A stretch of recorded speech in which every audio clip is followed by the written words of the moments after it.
This is video number 5 in the series on weight loss and diabesity. Again, maybe diabesity is not a real word, but you get the message. So we're trying to make a transition from a disease-centric top-down medical model to more of a health-centric, prevention, health-focused model. So that requires thinking differently for the patients as well as for the docs. It requires development of a new set of habits, habits of health instead of habits of disease.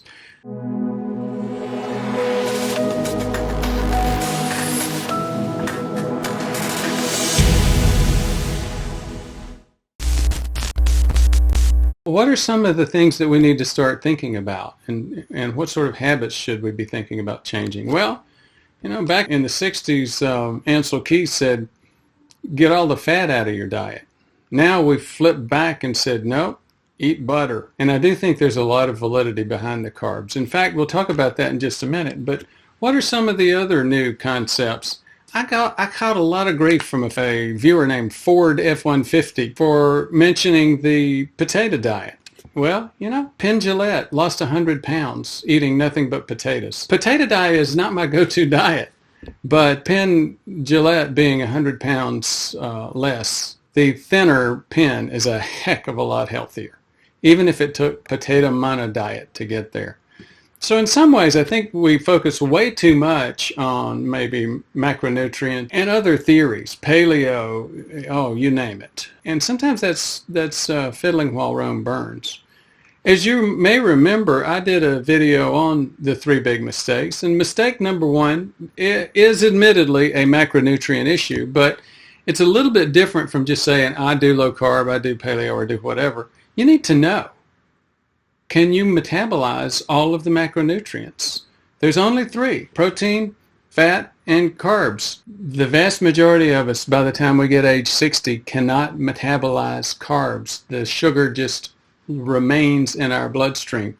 Or if many of us maybe can get that blood sugar down, but it takes way too much insulin remaining in our bloodstream to hammer that blood sugar down.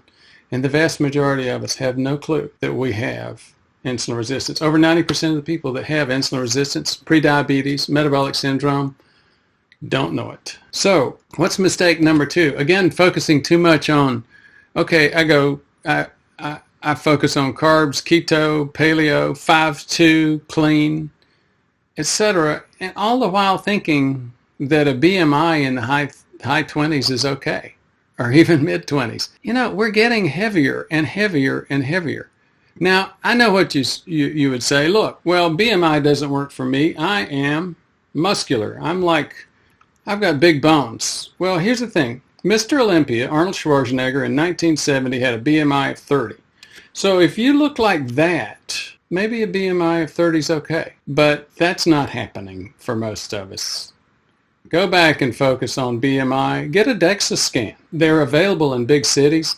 They're not available yet in some of the smaller places, but I think that's very, very helpful to start understanding what percent body fat you have. Again, we have an obesity epidemic. That's what the Diabesity series is all about. And mistake number 3 is related to mistake number 2, and that is not seeing BMI or body fat as an urgent problem. It is an urgent problem. It's what's killing us. So thank you again for your interest.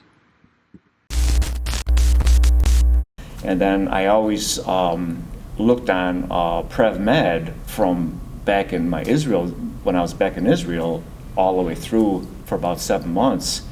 And the conference came up, and I'm like, man, I would love to learn my labs and talk about this stuff. And on my end, I'm just a really aggressive listener, and I'm just taking it in and trying to develop an intuition on what buttons to push and what choices to make in my personal life to make Molokai happen and make that fuel source happen and be regularly ketonic. And it was an absolutely awesome weekend. And we're on the second day, so I'm excited.